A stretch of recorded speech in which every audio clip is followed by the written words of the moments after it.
नमस्कार दोस्तों, SGM education रे यूट्यूब चैनल पर आपका हार्दिक स्वागत है। जैसा कि दोस्तों आप सबको विदित है कि अपने इस चैनल पर हम इस समय जो पढ़ रहे हैं वो है अपने हिंदी साहित्य का इतिहास। दोस्तों इससे पूर्व हमने अपने चैनल पर व्याकरण कंप्लीट पढ़ लिया है, जो REET second grade, first grade, TGT, PGT, NET, SLET, KBS सभी भर्ती परीक्षाओं के लिए जो उपयोगी व्याकरण है और काव्य शास्त्र है वो हम पूर्व कक्षाओं में पढ़ चुके हैं। दोस्तों अब हमारा जो हिंदी साहित्य का इतिहास चल रहा है उसमें भी हमने आदिकाल और भक्ति काल को कंप्लीट पढ़ लिया है। दोस्तों आज हमारा रीतिकाल की अंतिम क्लास है। रीतिकाल के प्रमुख कवि और उनकी रचनाएं हम पढ़ रहे थे, तो आज रीतिकाल की अंतिम क्लास है। दोस्तों आगामी क्लास हमारी आपके आधुनिक काल की होगी, जो कि अपना हिंदी साहित्य का इतिहास जो चल रहा है, जो सभी भर्ती परीक्षाओं second grade, first grade, TGT, PGT, KVS, net, slate सभी के लिए उपयोगी है। दोस्तों वो किसी भी स्टेट की हो, सभी भर्ती परीक्षाओं में ये उपयोगी है दोस्तों, और ये ऑथेंटिक मैटर जो कि आपको उपलब्ध करवाया जा रहा है। इसलिए दोस्तों सभी मन से पढ़े और फिर सुचारू रूप से आगे बढ़े। दोस्तों तो आइए देखते हैं अपने रीतिकाल के प्रमुख कवि और उनकी रचनाएं। ये हमारी रीतिकाल की अंतिम कक्षा होगी। दोस्तों आज जैसा कि हम पढ़ चुके हैं कि रीतिकाल का समय 1650 ईस्वी से और 1850 ईस्वी तक है, यानी कि अपने 1700 से और 1900 200 वर्षों का जो समय है वो रीतिकाल का है। दोस्तों रीतिकाल के प्रमुख कवियों में केशवदास है, चिंतामणि है, देव पद्माकर आदि कवियों के विषय में हम पूर्व कक्षाओं में पढ़ चुके हैं। दोस्तों बिहारी आदि कवियों के अब जो अन्य प्रमुख कवि हैं उनकी रचनाओं को और देखते हैं। तो आज के रीतिकाल के प्रमुख कवियों में सेनापति कवि की ये अपने रीतिकाल के ऋतु वर्णन के श्रेष्ठ कवि भी माने जाते हैं। ये राम भक्त कवि थे। सेनापति की रचनाओं में काव्य कल्पद्रुम और कवित्र रत्नाकर ये इनकी प्रमुख दो रचनाएं। दोस्तों काव्य कल्पद्रुम और कवित्र रत्नाकर ये सेनापति की प्रमुख रचनाएं थी। इसके बाद जसवंत सिंह, इनकी रचनाओं में जसवंत सिंह ये राजा थे। दोस्तों इनके द्वारा लिखी गई रचनाओं में अपरोक्ष सिद्धांत, भाषा भूषण ये बहुत ज्यादा पूछी जाती है इनकी। ये आपके भाषा भूषण जो रचना इनके काव्य सिद्धांतों का परिचय देने वाली रचना, इसमें इसको लेकर अत्यधिक प्रश्न पूछे जाते हैं सभी भर्ती परीक्षाओं में कि भाषा भूषण किसकी है, तो ये जसवंत सिंह की है। सिद्धांत बोध, सिद्धांत सार, अनुभव प्रकाश और आनंद विलास ये जसवंत सिंह की प्रमुख रचनाएं। दोस्तों इनमें सर्व प्रमुख है भाषा भूषण। इसके बाद बनारसी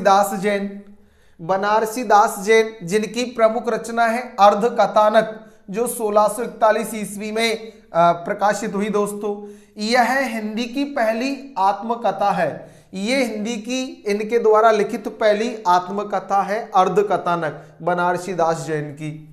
इनके नाटक समयसार नामक रचना, नाममाला और ध्रुव वंदना ये प्रमुख रचनाएं हैं। अर्ध कथानक, नाटक समयसार, नाममाला और ध्रुव वंदना ये बनारसी दास जैन की प्रमुख रचनाएं हैं। इसके बाद रीतिकाल के वीर रसमय रचना, रीतिकाल जो कि अपना मुख्यतः श्रृंगार पर आधारित काल था। सभी कवियों ने मुख्य रूप से श्रृंगारिक रचनाएं लिखी, लेकिन उस समय महाकवि भूषण द्वारा, जिनका मूल नाम घनश्याम है, जिन्हें रुद्रदेव सोलंकी द्वारा भूषण की उपाधि दी गई, उनके द्वारा उस समय वीर रसमय रचनाएं लिखी गई। दोस्तों इनकी रचनाओं में प्रमुख है शिवा बावनी, शिवराज भूषण और छत्रसाल दशक। शिवाजी के ऊपर लिखे गए 52 पद, शिवराज भूषण इनकी अलंकार परिचय की रचना थी। छत्रसाल दशक महाराज छत्रसाल के ऊपर लिखी गई। फिर इनकी कुछ रचनाएं और मानी जाती है, जैसे भूषण उल्लास, दूषण हजारा और दूषण उल्लास। तो इस प्रकार इनकी प्रमाणिक रचनाएं शिवा बावनी, शिवराज भूषण और छत्रसाल दशक मानी जाती है। दोस्तों इनका मूल नाम घनश्याम था। अगले कवि है सुखदेव मिश्र। इनकी रचनाओं में छंद विचार, व्रत विचार, दशरथ राय, रसार्णव, अध्यात्म प्रकाश और श्रृंगार लता, ये दोस्तों सुखदेव मिश्र की प्रमुख रचनाएं थी।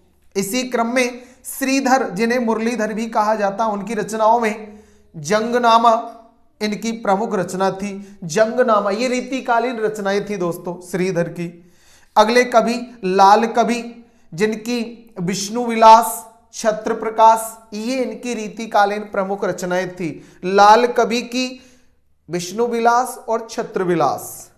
इसी क्रम में कालिदास त्रिवेदी की रचनाओं में प्रमुख रचनाएं थी बरबधु विनोद, राधा माधव विनोद, कालिदास हजारा, जंजीरा बंद, ये इनकी प्रमुख रचनाएं थी दोस्तों। कालिदास हजारा इनकी प्रमुख रचना है। इसके ऊपर कई बार प्रश्न पूछा जाता है कि ये किसकी रचना है, कालिदास त्रिवेदी। इसी क्रम में अगले कवि है दोस्तों तोष निधि। तोष निधि जो कवि है उनकी विनय शतक, सुधा निधि, ये सुधा निधि इनकी प्रमुख रचना है दोस्तों। तोष निधि, विनय शतक और सुधा निधि, ये इनकी दो प्रमुख रचनाएं थी रीतिकालीन। अगले कवि है सोमनाथ। सोमनाथ की रचनाओं में सुजान विलास, रस पीयूष निधि, पंचाध्यायी, कृष्ण लीलावती, माधव विनोद नाटक आदि इनकी सोमनाथ जी की प्रमुख रचनाएं थी दोस्तों। सुजान विलास, रस पीयूष निधि, पंचाध्यायी, कृष्ण लीलावती या माधव विनोद नाटक आदि रचनाएं सोमनाथ जी की थी। इसी क्रम में अगले कवि है श्रीपति। श्रीपति की रचनाओं में जो श्रीपति की रचनाओं में प्रमुख रचनाएं हैं कवि कल्पद्रुम, अनुप्रास विनोद, सरोज कलिका, रस सागर और अलंकार गंगा, ये श्रीपति की रचनाएं थी दोस्तों। अगले कवि कुलपति मिश्र, इनकी रचनाओं में रस रहस्य, संग्राम सार, दुर्गा भक्ति तरंगिणी और मुक्ति तरंगिणी, ये कुलपति मिश्र की रचनाएं हैं दोस्तों, प्रमुख रचनाओं में थी। अगले कवि है मतीराम। मतीराम की ललित ललाम बहुत अधिक पूछी जाती है दोस्तों, ये इनकी आपके रीतिकालीन प्रमुख रचनाएं हैं। ललित ललाम, छंदसार, साहित्य सार, रसराज, अलंकार पंचाशिका, ये मतीराम की रचनाएं थी दोस्तों। अगले कवि कर्णेश की कर्णाभरण भूषण, श्रुति भूषण, कर्णाभरण भूषण और श्रुति भूषण। कर्णाभरण अधिक पूछी जाती कर्णेश की रचनाओं में। पुहकर कवि की रीतिकालीन रचनाओं में रस रत्न प्रमुख है दोस्तों। दुलह कवि, जिनकी कवि कुल कंठावरण दुलह कवि की कवि कुल कंठावरण, ये प्रमुख रचना है दोस्तों। रसलीन की प्रमुख रचनाओं में रस प्रबोध, अंग दर्पण आदि रसलीन की प्रमुख रचनाएं दोस्तों। द्विजदेव की रचनाओं में श्रृंगार लतिका, सौरभ और श्रृंगार बत्तीसी, ये दो द्विजदेव की प्रमुख रचनाएं दोस्तों।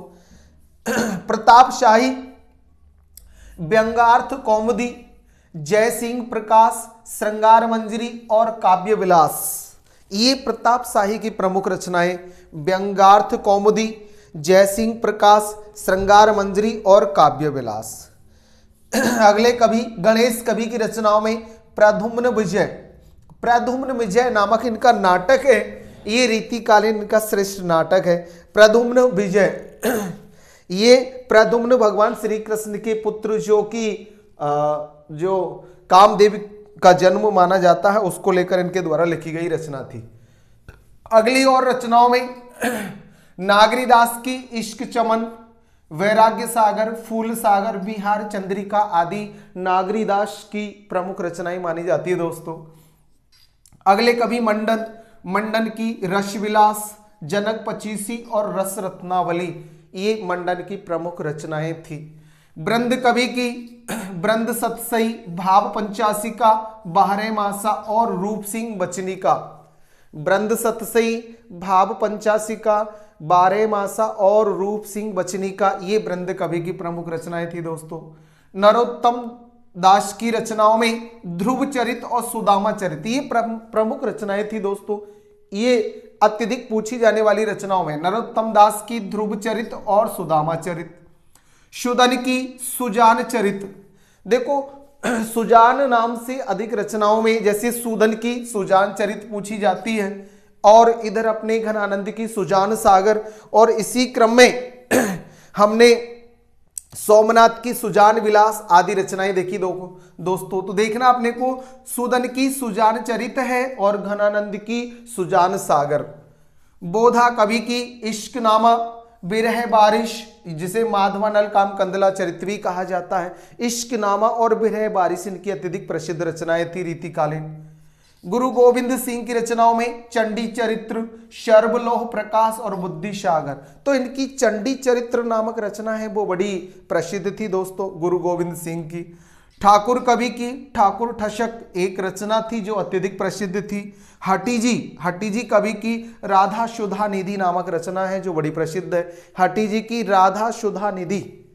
इसी क्रम में ग्वाल कवि की रचनाओं में यमुना लहरी, रसिकानंद, कृष्णजू को नक्शिक, दूषण दर्पण, गोप पच्चीसी, हमीर हट और राधाष्टक, ये ग्वाल कवि की प्रमुख रचनाएं थी दोस्तों। यमुना लहरी, रसिकानंद, कृष्णजू को नक्शिक, दूषण दर्पण, गोप पच्चीसी, हमीर हट और राधाष्टक, ये ग्वाल कवि की प्रमुख रचनाएं थी रीतिकालीन। गिरधर कविराय की कुंडलियां अत्यधिक प्रसिद्ध थी। इनका कुंडलियों का संग्रह था दोस्तों जो गिरधर कुंडलियां नाम से जाना जाता है। चंद्रशेखर वाजपेयी की हमीर हट, ये बड़ी प्रसिद्ध रचना है। अमीर को लेकर चंद्रशेखर की हमीर हट और जोधराज की हमीर रासो, ये दो रचनाएं हैं दोस्तों प्रमुख। तो इनमें हमें ध्यान रखना है, चंद्रशेखर वाजपेयी की हमीर हट है और जोधराज की हमीर रासो है दोस्तों, जो कि रासो ग्रंथों में। अली मुहिब खा प्रीतम की खटमल वाहिशी नाम की रचना है, खटमल वाहिशी। रसनिधि जिन्हें पृथ्वी सिंह भी कहा जाता था, इनकी रतन हजारा नामक रचना है जो अत्यधिक प्रसिद्ध है। आलम कवि की आलम केली और सुदामा चरित, आलम केली और सुदामा चरित दोस्तों आलम कवि की रचना है। यहां नरोत्तम दास की भी सुदामा चरित है और आलम कवि की भी सुदामा चरित है, तो हमें थोड़ा सा ध्यान रखना इसका। थान कवि की रचनाओं में दलेल प्रकाश प्रमुख थी।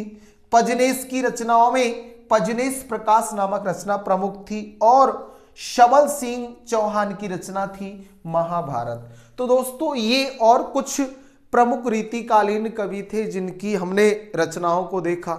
इनमें से हमने देखा कि कुछ कवि रीतिबद्ध, कुछ रीति मुक्त और कुछ रीति सिद्ध थे, जिनको हमने अलग अलग पूर्व कक्षा में देख लिया है दोस्तों।